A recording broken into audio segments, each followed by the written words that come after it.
నమస్తే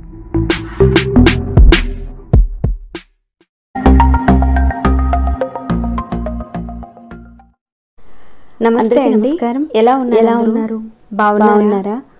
నేను బాగున్నానండి. మీరందరూ అమ్మవారి ఆశీస్సులతో ఆయురారోగ్యాలతో సుఖ సంతోషాలతో ఉండాలని కోరుకుంటూ ఈరోజు ఒక మంచి వీడియోతో మీ ముందుకు వచ్చాను.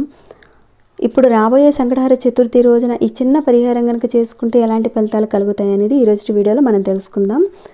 అంతకన్నా ముందు ఒక చిన్న రిక్వెస్ట్ అండి, ఈ వీడియోకి ఒక చిన్న లైక్ చేయండి. సబ్స్క్రైబ్ కానివారు ఎవరైనా కొత్తవారు మొదటిసారిగా చూస్తుంటే మన ఛానల్లో మంచి మంచి పూజలు పరిహారాలకు సంబంధించిన వీడియోస్ చాలానే ఉన్నాయి. ఒకసారి మీరు ఛానల్లోకి వెళ్ళి చూసి సబ్స్క్రైబ్ చేసుకుని బెల్ బటన్ ప్రెస్ చేసి వెంటనే ఆల్ అనే నోటిఫికేషన్ తప్పకుండా యాక్టివేట్లో పెట్టుకోండి. ఓకేనండి, ఇక మన విషయంలోకి వెళ్దాం. మేము ఏ పని చేసినా ఆ పనులకు అనేక రకాలైన ఆటంకాలు వస్తున్నాయి. ఆటంకాలు రావడం వల్ల మానసికంగా సమస్యలు వస్తున్నాయి. ప్రతిరోజు భగవంతుడికి పూజలు చేసుకుంటున్నాం, కానీ అనేక రకాల అడ్డంకులు వస్తున్నాయి. వాటిని ఏ రకంగా తొలగించుకోవాలని చాలామంది అడిగారు. ఇంకా కుటుంబంలో భార్యాభర్తల మధ్య గొడవలు అవుతున్నాయి, ఫ్రెండ్స్ మధ్యన కూడా వస్తున్నాయి, అనుకున్న పనులు జరగటం లేదు, ఇలాంటి వాటి గురించి అడుగుతున్నారు. మనకి ఈసారి సంకటహర చతుర్థి అనేది వస్తుందండి. ఈ సంకటహర చతుర్థి రోజున మన విఘ్నేశ్వరుడి యొక్క దేవాలయంలో కానీ ఇంటి దగ్గర కానీ నియమ నిష్టలతో ఆయన్ని గనక మనం పూజించుకుంటే అనేక సమస్యల నుంచి బయటపడడానికి అవకాశాలు ఎక్కువ ఉంటాయి. అసలు ఇలాంటి అడ్డంకులు ఎందుకు వస్తున్నాయి అనేది చూసుకున్నట్లయితే మన జాతకంలో రాహువు కేతువు యొక్క గ్రహాల ప్రభావం అనేది అధికంగా ఉంటే ఇలాంటి సమస్యలు ఎక్కువగా వస్తూ ఉంటాయి. చాలా వరకు సంకటహర చతుర్థి వ్రతాన్ని చేస్తూ ఉంటారు, ముడుపు కడుతుంటారు. మన ఛానల్లో ఇంతకుముందు సంకటహర చతుర్థి వ్రత పూజని ఏ రకంగా చేసుకోవాలి, ముడుపుని ఏ రకంగా కట్టి పూజ చేసుకోవాలి, విధి విధానాలు ఏంటి, నియమాలు ఏంటి, ఇలాంటి విషయాలన్నీ ఇంతకుముందు ప్రీవియస్ వీడియోలో మనం చాలా వరకు చెప్పుకున్నాం. సంకటహర చతుర్థిని కొంతమంది 3 నెలల పాటు చేసుకుంటారు, 5 నెలల పాటు ఓపికను బట్టి సంకటహర చతుర్థి వ్రతాన్ని చేసుకుంటూ ఉంటారు. ఇక్కడ మీరు గుర్తుపెట్టుకోవాల్సింది ఏంటంటే సంకటహర చతుర్థి రోజున మాత్రం తప్పకుండా స్వామివారికి గరికని సమర్పించి పూజ చేయండి. కొంతమంది ఆ రోజున ముడుపు కడతారు, ప్రతి నెలకి పూజ చేసుకుంటూ ఉంటారు, కానీ గరికని కొంతమంది పెట్టడం మిస్ అవుతూ ఉంటారు. ఆ రోజున విఘ్నేశ్వరుడు దగ్గర ఎంత ఎక్కువగా గరికతో మనం పూజ చేసుకుంటామో అంత ఎక్కువ ఫలితం ఉంటుంది. కుదిరితే కనుక గరికి మాలను స్వామివారికి అలంకరింపచేయండి. దగ్గరలో ఎక్కడైనా వినాయకుడి గుడి ఉంటే కనుక ఆ రోజున స్వామివారికి సమర్పించండి. ఈ గరికిని దూర్వ అంటారండి, అందుకని చెప్తున్నాను. మీరు ఈ సంకటహర చతుర్థి వ్రతం చేసేవాళ్ళు కానీ లేదంటే మామూలుగా పూజ చేసుకున్నా కానీ తప్పకుండా వినాయకుడి పూజలో మాత్రం గరికని సమర్పించండి.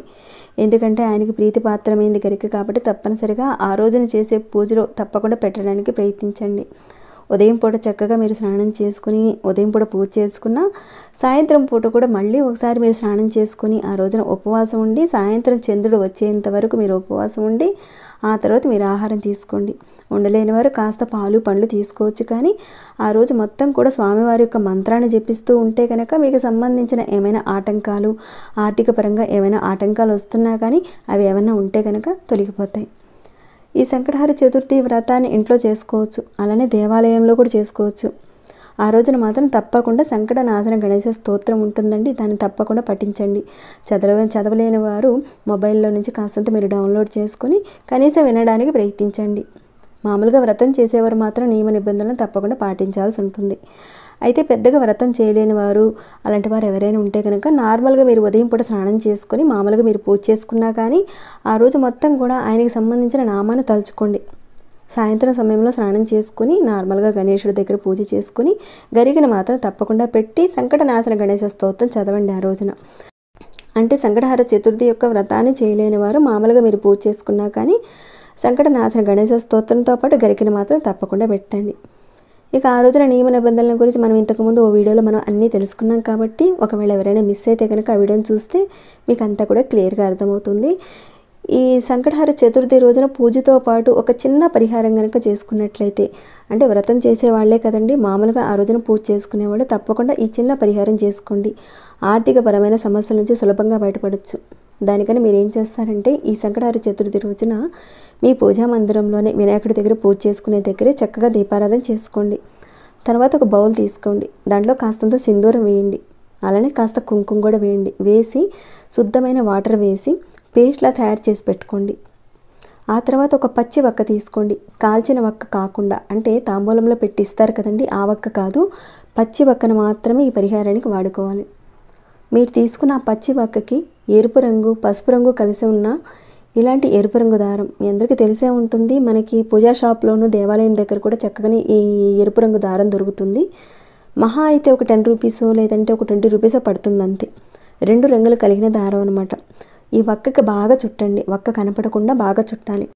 చుట్టేసిన ఈ వక్కని సింధూరము కుంకుమ కలిపి ఉంచుకున్న తడితడిగా ఉన్న ఆ బౌల్లో ఈ వక్కను పెట్టండి. అంటే ఈ వక్క మొత్తం కూడా తడిసినటువంటి సింధూరం కుంకుమలో మునగాలి. మునిగేటట్టుగా చక్కగా దాంట్లో ముంచేసేయండి. తర్వాత ఆ వక్కను తీసి ఒక తమలపాకులో కానీ ఒక చిన్న ప్లేట్లో కానీ పెట్టి స్వామివారి ముందు పెట్టండి. పెట్టేసి మీరు పూజ చేసే మందిరంలోనే ఉంచండి. అక్కడ పెట్టి ఓం గం గణపతియే నమః అనే ఒక చిన్న మంత్రాన్ని 21 సార్లు చదవండి.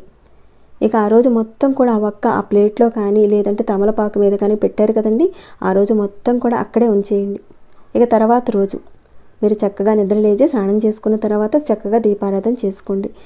ఇక అక్కడ పెట్టిన ఆ వక్కని తీసుకువెళ్ళి తులసి కోటలో ఉన్న కాస్త మట్టిని తీయండి. అంటే తులసి కోటలో మట్టి ఉంటుంది కదా, దాన్ని కాస్త పక్కకు తీసి ఆ వక్కను పెట్టి ఆ వక్క పైన మట్టి వేసేయండి.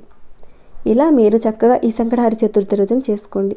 ఇలా వక్కతో మీరు ప్రత్యేకమైన పరిహారం కనుక మీరు చేసుకున్నట్లయితే ఆర్థికపరమైన సమస్యల నుంచి బయటపడతారు. ఇది చాలా మంచి పరిహారం అండి. ఈ సంకటహార చతుర్థి వ్రతం చేసేవారే కదండి, మామూలుగా పూజ చేసుకునేవారు తప్పకుండా చేసుకోండి. ధన రాబడి పెరుగుతుంది. నిరంతరం వస్తూ ఉండడానికి, ధన ప్రాప్తి కలగడానికి ఇప్పుడు చెప్పుకునే విధంగా ఒక చిన్న విధానం చేయండి. ఈ సంకటహార చతుర్థి రోజున పూజలోనే చేసుకోవచ్చు ఈ చిన్న పరిహారాన్ని. దానికని ఒక పచ్చి వక్క కానీ లేదంటే కాల్చిన వక్క అయినా సరే తీసుకోండి. ఏదైనా సరే తీసుకోండి. వక్కని సాక్షాత్తు గణపతి రూపం అని చెప్తారు. మనం చాలా వరకు తాంబూలం ఇచ్చేటప్పుడు ఈ వక్కతో పాటు మనం ఇస్తాం కదండి. పచ్చి వక్క కానీ లేదంటే కాల్చిన వక్క కానీ తీసుకోండి.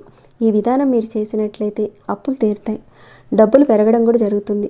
దానికని మీరు కాల్చిన వక్క కానీ పచ్చి వక్క కానీ తీసుకొని ఒక తెల్లటి దారంతో, అంటే మిషన్ దారం ఉంటుంది కదా, దాన్ని తీసుకొని చక్కగా ఈ వక్క చుట్టూతో బాగా చుట్టేసేయండి. వక్క అనేది కనపడకుండా బాగా చుట్టాలి. చుట్టేసిన ఆ వక్కని మీకు దగ్గరలో వినాయకుడి గుడి ఉంటే కనుక వినాయక గుడిలో సమర్పించండి. ఇలా చేసిన వారం రోజుల్లోనే మీ కోరిన కోరికలకు సంబంధించిన మార్గాలు మీకు తెలుస్తాయి.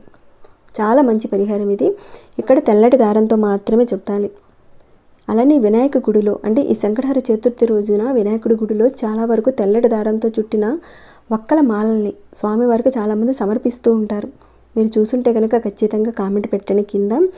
లేదంటే ఇంటి దగ్గర మనం చక్కగా ఇప్పుడు చెప్పుకునే విధంగా వక్కలకి దారం చుట్టేసి వాటన్నిటిని ఒక మాలగా మనం తయారు చేసి స్వామివారి పటానికి కూడా వేసుకోవచ్చు. అలా కూడా వేస్తూ ఉంటారు. అలానే గుడికి వెళ్ళి కూడా ఇస్తూ ఉంటారు. మీరు గుడిలో కానీ లేదంటే ఇంటి దగ్గర అయినా సరే ఈ రకంగా చేసుకోండి. చాలా మంచిదనమాట. ఒకవేళ పటానికి మీరు వేయలేని పరిస్థితి ఉంటే కనుక, అంత చేయలేని పరిస్థితి ఉంటే కనుక ఒకే వక్క తీసుకోండి. దానికి చక్కగా తెల్లటి దారంతో చుట్టేసి స్వామివారి ముందు పెట్టండి. పెట్టేసి ఒక 11 గంటల తర్వాత ఆ వినాయకుడి దగ్గర పెట్టిన ఆ వక్కను తీసి ఒక వెండి కుంకుమ బరులు ఉంటాయి కదండి, కాస్త చిన్నపాటి ఉంటాయి కదా చాలామంది ఇళ్లల్లో, దాంట్లో పెట్టండి. ఈ వక్కని పెట్టేసి డబ్బులు దాచుకుని బీరువాలో పెట్టేసేసుకోండి. ఈ రకంగా పెట్టడం వల్ల డబ్బు నిరంతరం వస్తూ ఉంటుంది, ధన ప్రాప్తి కలుగుతుంది ఈ రకంగా చేయడం వల్ల. ఇందాక చెప్పుకున్నట్లుగా మీకు కుదిరితే కనుక ఒక్క వక్కకైనా సరే దారం చుట్టి వినాయక గుడిలో సమర్పించడమా, లేదంటే మాలగా తయారు చేసి వినాయక గుడిలో సమర్పించడమా చేయండి.